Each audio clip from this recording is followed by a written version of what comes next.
Idul Fitri kembali fitrah. Bisa Habib jelaskan lebih lanjut konsep fitrah ini maksudnya seperti apa, Bib? Fitrah ini dikatakan kama yuladu alal fitrah. Seperti fitr ini asas. Fitr ini sesuatu yang baru, sesuatu yang bersih, sesuatu yang suci, sesuatu yang tidak ada noda, sesuatu yang sofi katanya, kalau bersih gitu. Makanya sering kita dengar kullu mauludin yuladu alal fitrah. Setiap kelahiran itu dilahirkan atas fitrah. Fitrah itu apa? Kesucian. Begitu. Yuladu alal fitrah. Maknanya ketika kembali fitri, kembali suci, kembali diampuni oleh Allah Subhanahu wa taala. Ya.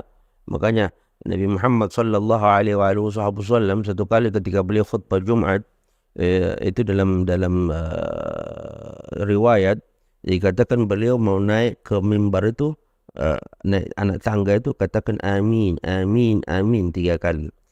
Sahabat setelah itu dengar, melihat itu tanya, wahai Nabi Muhammad, apa yang kau katakan?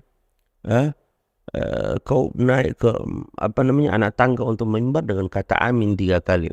Maka Nabi Muhammad sallallahu alaihi wasallam beliau mengatakan, ya, Jibril tadi datang kepadaku. Dan Jibril di antara daripada doa Jibril berdoa dan aku yang aminkan doa itu. Di antaranya satu amin yang dikatakan di situ, Jibril mengatakan, celaka bagi sesiapa yang mendapati Ramadan, al-wail liman adraka Ramadan wa lam tughfar fih. Celaka bagi sesiapa yang mendapati Ramadan tapi dia tidak diampuni oleh Allah Subhanahu wa taala atas bulan suci Ramadan yang dia lewati tadi. Soal apa yang dia dapat. Makanya kita dalam Al-Quran Allah katakan ini la'allakum tattaqun. Tujuannya puasa apa? La'allakum tattaqun. Untuk betul-betul takwa kepada Allah Subhanahu wa taala. Nah, takwa itu apa? Takwa itu adalah imtithalil awamirillah wa ijtinabu an-nawahi. Taat kepada perintah-perintah Allah dan menjauhi semua daripada larangan Allah Subhanahu wa taala. Jadi makna kembali fitrah adalah kembali suci, kembali bersih setelah kita bermujahadah dengan menahan lapar, menahan dahaga, beribadah semalam suntuk. Apa yang kita dapat? Allah mengampuni dosa-dosa kita semua. Ketika itu kita keluar dengan bersih. Dan kita dianjurkan juga saling bermaafan. Untuk kalau sudah badan bersih, dihapus dosa, maka miliki hati yang bersih. Untuk kembali fitrah tidak hanya satu saja, tetapi zahir wal batin. Dua-dua di antara kita, tubuh kita, baik batin kita bersih dan fisik kita secara zahiri pun bersih di hadapan Allah Subhanahu wa taala. Jadi memang sahabat jangan sia-siakan Ramadan ini. Jadi Ramadan ini supaya menjadi lapangan supaya kita kembali fitrah lagi, kembali bersih, kembali suci di kemenangan Idul Fitri nanti. Bib, bagaimana cara kita sebagai umat muslim untuk bisa menjaga fitrah kita tadi setelah Ramadan tentunya sehingga bisa kita diterapkan dalam kehidupan sehari-hari? Ya, jadi itu kan proses yang menjaga, berarti kita sudah keluar. Nah, berarti orang yang melakukan dong sebelum itu. Kalau orang yang nggak melakukan, tiba-tiba dia fitrah, dia takbir, malam takbir, tapi nggak pernah puasa, nggak pernah tarawih. Dia orang semacam itu meskipun dia teriak nanti dengan lantang takbir Allahu Akbar, tapi aslinya dia tidak mendapatkan kemenangan itu. Bahkan hati-hati teman-teman, sahabat rakyat Maluku, orang yang nggak puasa 1 hari di bulan Ramadan muta'ammidan, sengaja tidak puasa, muslim yang tidak puasa bighairi rukhsatin rakhasallahu bih, bukan karena sesuatu yang mungkin dia sakit atau yang syar'i, udzur lah, begitu, maka dia secara nggak puasa. Andai kan dia mau bayar selama setahun itu tidak bisa membayar 1 hari yang dia tinggalkan dalam bulan suci Ramadan, begitu ya. Jadi hati-hati teman-teman, kita betul-betul jadikan Ramadan ini luar biasa buat kita ya. Dan ya kita menjaga, berarti sebelum menjaga kita sudah terbiasa dulu. Tapi kalau nggak terbiasa itu bukan menjaga. Itu teman-teman. Jadi jangan berharap. Nah, ibadah-ibadah semacam ini nanti Intan, ini akan dilihat kayak haji, umrah,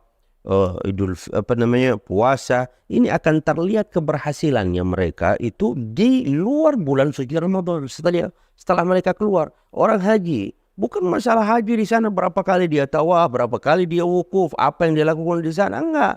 Tapi sepulangnya dia tambah baik atau enggak? Sepulangnya dia tambah saleh atau enggak?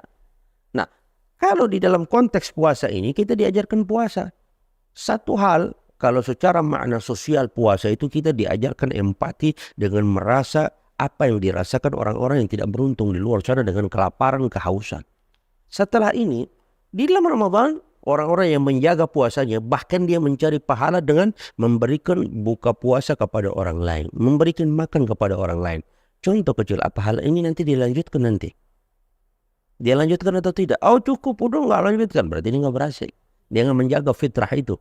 Tetapi di sini kita dididik sebagai makhluk Allah. Kita makhluk sosial dan apapun yang Allah berikan kepada kita, ada hak orang lain yang harus kita bagikan kepada mereka. Maka hari ini kita diajarkan puasa, empati yang luar biasa. Teman-teman yang mulia, itu bahkan teman-teman kami di Gaza, di Palestina, itu mereka menulis, mereka mengatakan seakan-akan nahna nas'alu rijaluddin, rijalul ummah fil buldanil muslimin. Kami bertanya kepada seluruh orang-orang yang membawa agama Islam ini di seluruh dunia.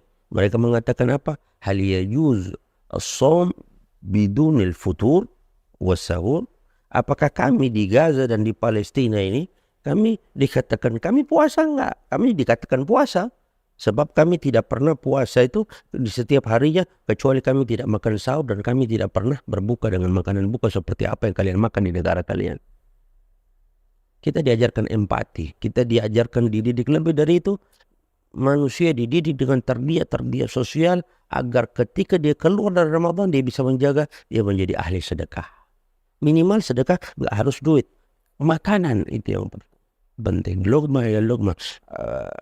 Satu suapan kepada yang lain tanpa pandang bulu, pandang ras, pandang agama, tabarkan kebaikan kepada sesiapa, satu suapan akan dibalas satu suapan oleh Allah Subhanahu wa taala. Maka dalam menjaga itu, apalagi kalau ibadah, apalagi pastinya ibadah, yang dulunya dia subuh dia jaga di masjid, habis Ramadan selesai, bahkan nggak sholat Id, apa ini begitu. Jadi yang dulu dia sholat tarawih begitu, kan ada witir. Witir itu sunnah Nabi Muhammad dan sunnah yang muakkad, sunnah yang dipentingkan, dan Nabi Muhammad tidak pernah meninggalkan sholat witir. Kalau tarawih itu tidak, tetapi witir iya, dia menjaga sholat witir begitu. Jadi ada keberlanjutan.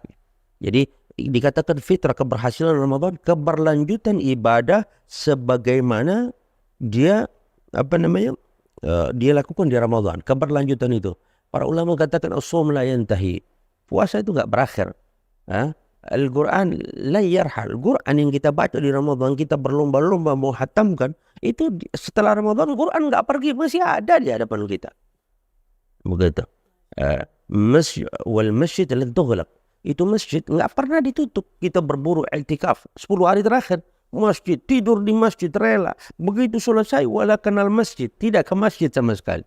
Maka ini bukan kalau dalam haji kan orang kita bilang mabrur. Ini bukan tanda mabrur. Ini bukan tanda magbul, diterima. Tapi ini tanda seseorang yang menjalankan itu Ramadannya hanya sekedar jalankan. Dan begitu selesai. Tetapi tidak berbekas ke hatinya. Ketika berbekas ke hatinya, dia akan memiliki satu sifat yang namanya istiqamah. Dengan ibadah tadi. Keberlanjutan dari ibadah tadi. Itu begitu.